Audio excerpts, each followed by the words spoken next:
I got halfway through my filmmaking career when I suddenly found that I had to take everything that I'd learned and flip it upside down to have some new ways of working.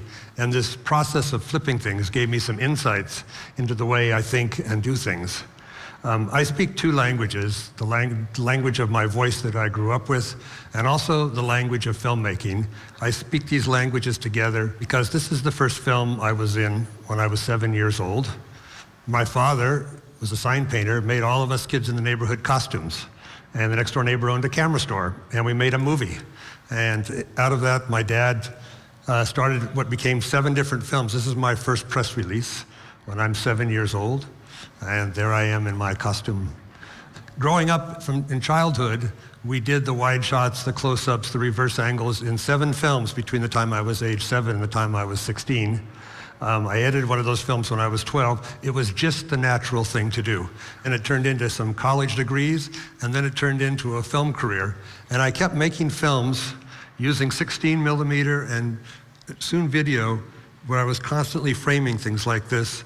And the biggest screens that I ever worked in were about as wide as this circle, about either TV size or 3 to 5 meters. It was a wonderful world. And then I suddenly had the opportunity. I want to show you, here I am in production, by the way, and using that blue circle, here I am in the picture.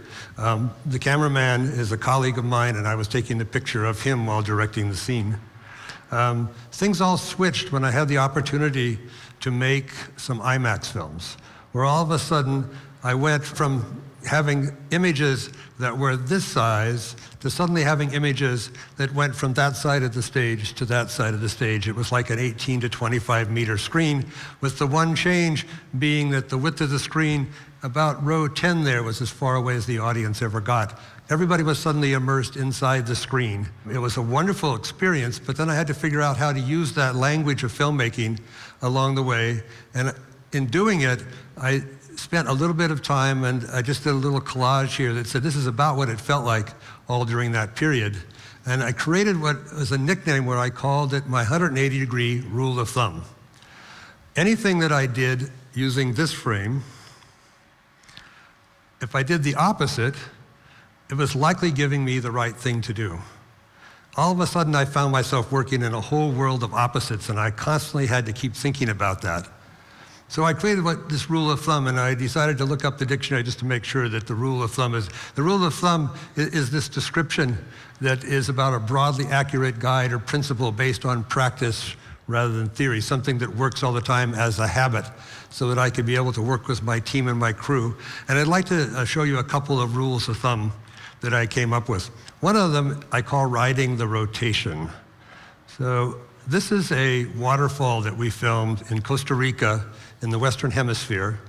If you look at the light on the waterfall, you'll notice that it's coming right down, and surrounded behind it is shadow. That light like that lasts for about 8 to 10 minutes every day. That's it.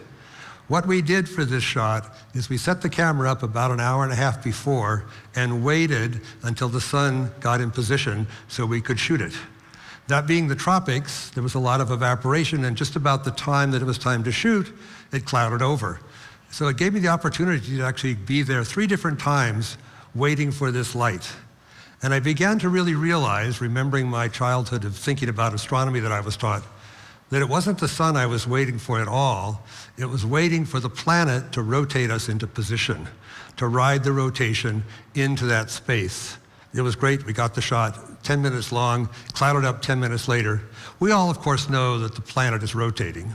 I've got some numbers I'm going to show, and I need to work in my language that I know, which is miles per hour, but I have my wonderful calculator in my pocket, and I've put up some calculations to do the conversion. It's a language I'm still learning to convert from miles to kilometers. So the circumference of our planet is about 25,000 miles, about 40,000 kilometers.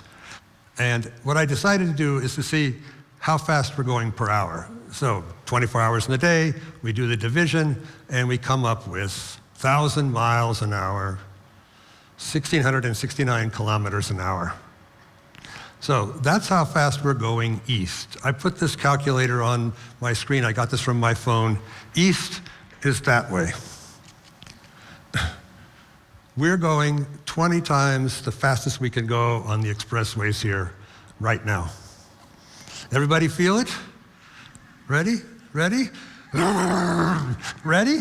Are we doing it? It's so interesting, our scale compared to this. This is the speed that we're really doing every day, all the time. It's completely the opposite. And so I think of this as one of my rules of thumb, where I do this 180-degree switch to realize that I feel like I'm standing still, the sun is moving, but in fact it's the opposite that's going on. And with that, I started looking around to try to see what kinds of things that have nothing to do with my filmmaking, I also might have to think about flipping on their head. So this is a piece of software I have that darkens my screen, takes all the blue out of my screen at night so that it doesn't bother my eyes and keep me up late. And in this wonderful piece of high-tech software, it says sunrise. But wait a minute, the sun's not moving, the Earth's moving. What's going on here? And I find on the news we're talking about sunrise and sunset. I hear these words all the time, and I'm finding that I have to really listen carefully and look at my own language and see what words we're using and see if there's a better, proper way, correct way to really describe the events that are going on.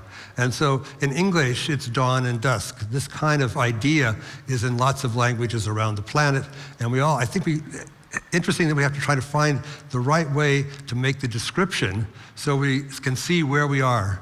Let me take you and show you now another one of my rules of thumb. I call this one, with my language, we are swimming in the ocean of air in this vast, empty space here in this wide auditorium. So this is the Gossamer Condor airplane. It's a human-powered airplane that I made a documentary about. It flies at 16 kilometers an hour, 10 miles an hour. A fast-walking human is probably doing 5 to 6 kilometers an hour.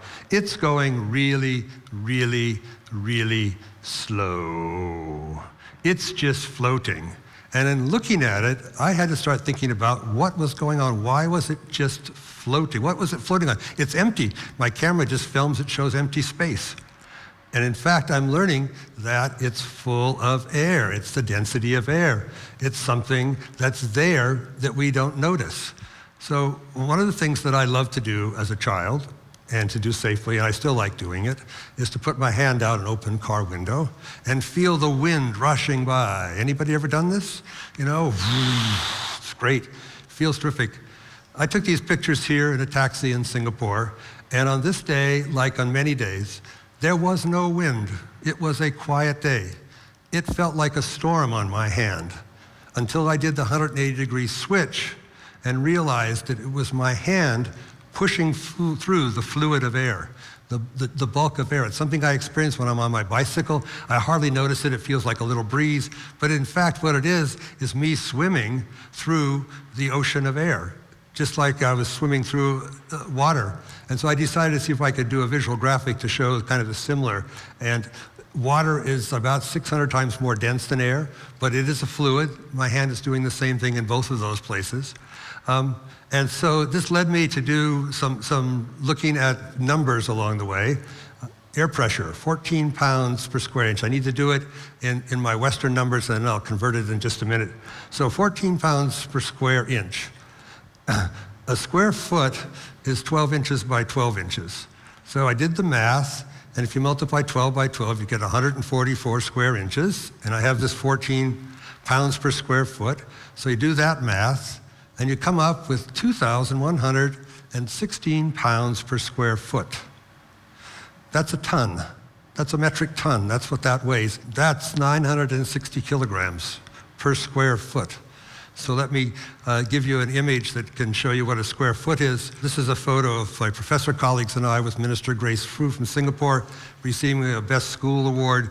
It was a good picture, but it gave me a picture of myself standing that I wanted to show you. And that's a square foot. That's a square foot. I also want to thank IKEA for giving me this measuring stick. 30.5 centimeters. So there's a square foot, and there is a ton of pressure pushing in on my body. And my brain goes, what? And it's not only that, but it's a ton on every square foot of my body and your body and our bodies. And this has led me to ask all kinds of questions about what is going on in our bodies. We're obviously breathing that kind of air and it's pushing out. There's a lot of questions that I don't have answers for, except I know that in the real world, the physical world, much like the Earth rotating, this space is all full that we're in. We're basically all here together swimming in this place. So I looked around campus, and these are wonderful shelters to keep the rain off and the sun off, but air, when it expands, rises. And if you walk through those, you can kind of put your hand up and you can feel the density of the air. It's not just empty space along the way. In looking at this, I was trying to come up with a way to say these two kinds of work, they're pretty much the same. And we have our hands and our bodies moving through all this kind of density. And it's given me a lot to think about how to take care of this huge, what looks like nothing space, which is the space that we live in, that we breathe in along the way. When I watch airplanes fly now, I think of them flying through jello. When I watch birds fly, I think of them pushing air molecules down, trying to figure that kind of thing out along the way. I wanted to show you one more of my 180-degree rules. I call this as a little review, writing the rotation 25 years later. So, on the internet, there's wonderful material available all the time. And I find this interesting time-lapse footage by this cinematographer, Jose Francisco Salgado, who went to Chile and set up time-lapse cameras next to some telescopes so that he could look at the night sky. And in that night sky, he was able, with his cameras, to let us see the entire evening sky.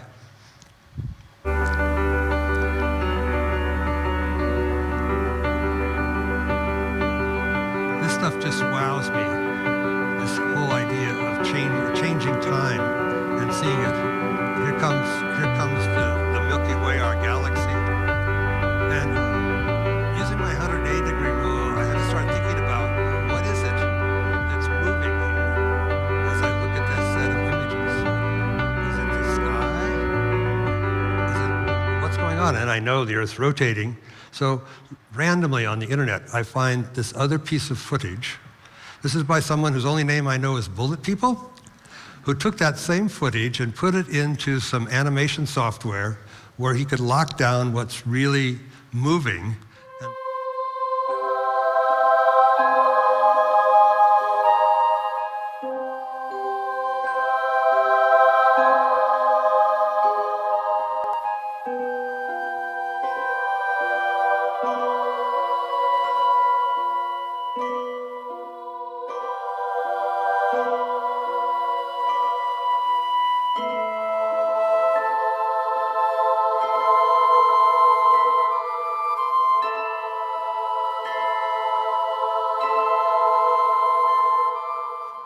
I love being inside of that and seeing the Earth rotating, where we're the movement, and we can actually see ourselves and our planet moving around and seeing it so that it's the way, it's right side up, upside down.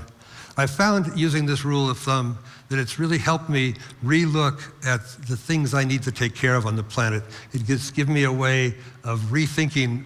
When I'm trying to struggle with a problem, I say, what's the opposite of it as well? Let's see where I stand as an individual, let's see what I stand as the size of a whole human race. And I hope you'll join me in sometimes using the rule of thumb of flipping things upside down, 180 degrees the opposite, and see how we can move forward in the future. Thank you.